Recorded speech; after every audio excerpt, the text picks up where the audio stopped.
All right, now when we get into stoichiometry of gases, we're going to start dealing with balanced chemical equations.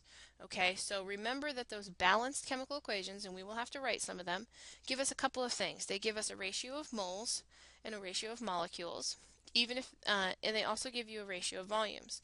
Now, it can be the ratio of moles and the ratio of molecules, even if the gases have different conditions, but the ratio of volumes is only when the gases are all at the same temperature and pressure. Okay, so let's do so the biggest difference here, when we say different conditions, this can mean different temperatures and different pressures. The moles are always the same. This one, we can use the volume ratio and it's at the same temperature and pressure. Okay, calculations review. What should we know how to do? We should know how to go from moles to grams. That's the molar mass on the periodic table. We should know how to go from volume to moles of a gas, and there's two ways that you can do that. If it's at STP, you can use the molar volume, 22.4 liters equals 1 mole, and any condition, including at STP, you can use PV equals nRT, okay, where you're solving for volume or you're solving for the moles. Now, we also can go from one type of a gas to a new gas. This is a mole ratio, which is the coefficients in the balanced chemical equation, and so we're going to solve some of these. Okay, apparently these are really important. There we go. All right, so example number 1, we've got calcium carbonate can be heated to make calcium oxide according to the following equation. We want to know how many grams of calcium carbonate must be decomposed to make 5 liters of carbon dioxide at STP. Okay, so let's think about the problem-solving process here. I have to go from volume to moles. Okay, I have to do that. I'm going to use the molar volume because it's at STP. I have to go from moles to moles. I'm going to use that with the mole ratio or the chart. Okay, I'll show you an abridged version of the chart. And then we want to go moles to grams of calcium carbonate. So we can also do that in the chart. Okay, so let me show you how, again, really important, how we could potentially set this up. I'm going to show you without the chart first, and then I will show you how you could use an abridged version of the chart. Oops. Okay, so the first thing that we have to do regardless, and we cannot do this in the chart, is we have to find the moles. So if I have 5.00 liters of carbon dioxide, it's at STP, so I've got 22.4 liters per 1 mole of carbon dioxide.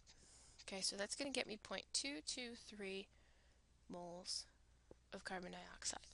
Okay, now I'm going to show you dimensional analysis first, and then I'll show you the chart. So this is one of two methods that you can use. The first one, we'll call this letter A, is just doing two conversion factors, 0.223 moles of carbon dioxide, not calcium, not carbonate. We have to go moles to moles using the balanced chemical reaction. Now, I know you're looking at this going, well, they're all ones. Do we still have to do it? And the answer is yes, because you're demonstrating the fact that if it was not a 1, you understand that something different would be there. And we got to multiply by the molar mass.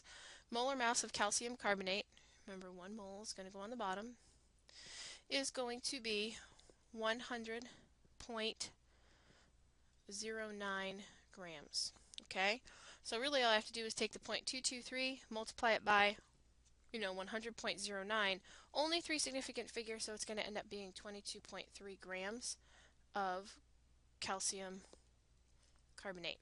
Okay, now you could have used the chart if you wanted to, because we would have had calcium carbonate is going to decompose into carbon dioxide as well as calcium oxide. Okay, now I'm going to go ahead and do grams, molar mass, moles, change, and X, because what we were looking for was grams of calcium carbonate. We had to do this outside of the chart because I don't have a place for volume in the chart. Okay, so not when you're starting with different units.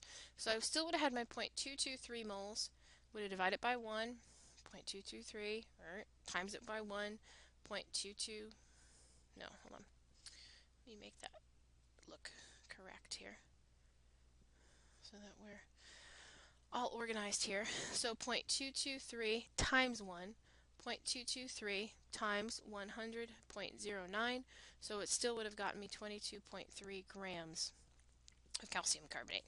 Either way, doesn't matter the way that you want to tackle it. Alright, let's do one more sample. We'll save the last one for class. Tungsten is made industrially by the following reaction. Tungsten is W. Don't blame the messenger. Okay, how many liters of hydrogen gas? So we're looking for liters.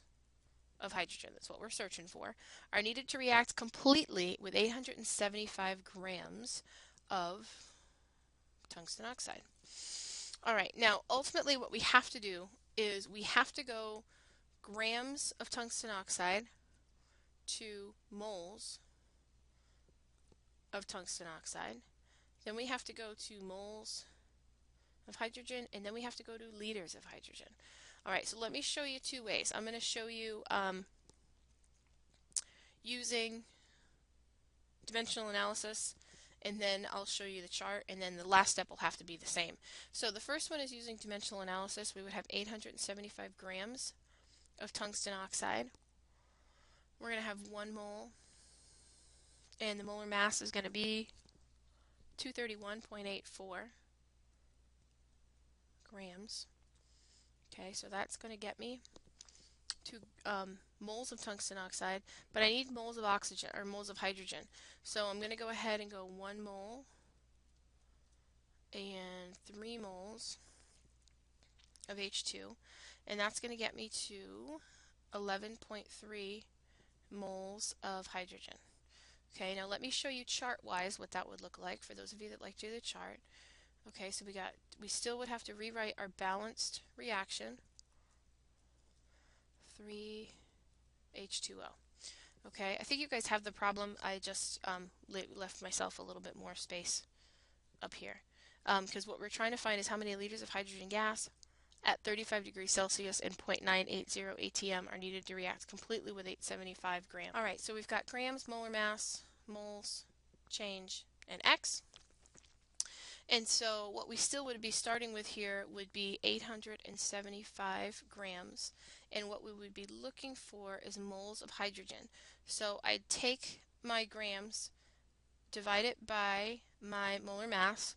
My mole value would be 3.77.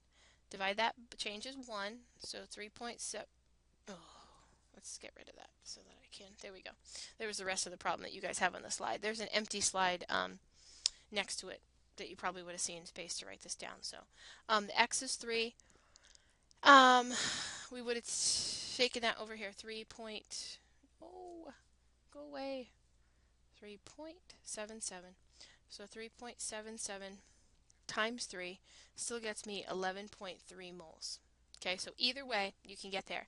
Now, the next part, the next step that you have to do is when you look at this problem, it's not at STP. Okay, what they give me for values of the numbers is they tell me that I have my temperature is 35 degrees Celsius. Okay, so we're going to take that right to Kelvin. That's going to be 308 Kelvin. They also tell me that my pressure is equal to 0.980 ATMs. So I cannot do the 22.4 liters. I have to do PV equals nRT because it wants to know liters. It doesn't want to know moles of hydrogen gas. It wants to know liters. So I have to do PV equals nRT at the end. And when I set this up, my pressure, like I said, is 0.980. I'm solving for volume. N is 11.3. Remember, that's what N is moles. R 0.08206. My temperature 308. Okay, I would divide both sides by 0.980 to get rid of it. Make sure you can get the right answer here. But my, not N, my volume with 3 significant figures would be 292 liters of hydrogen gas. Okay, and we'll leave the last one to do in class to make sure that nobody has questions. Okay, good luck.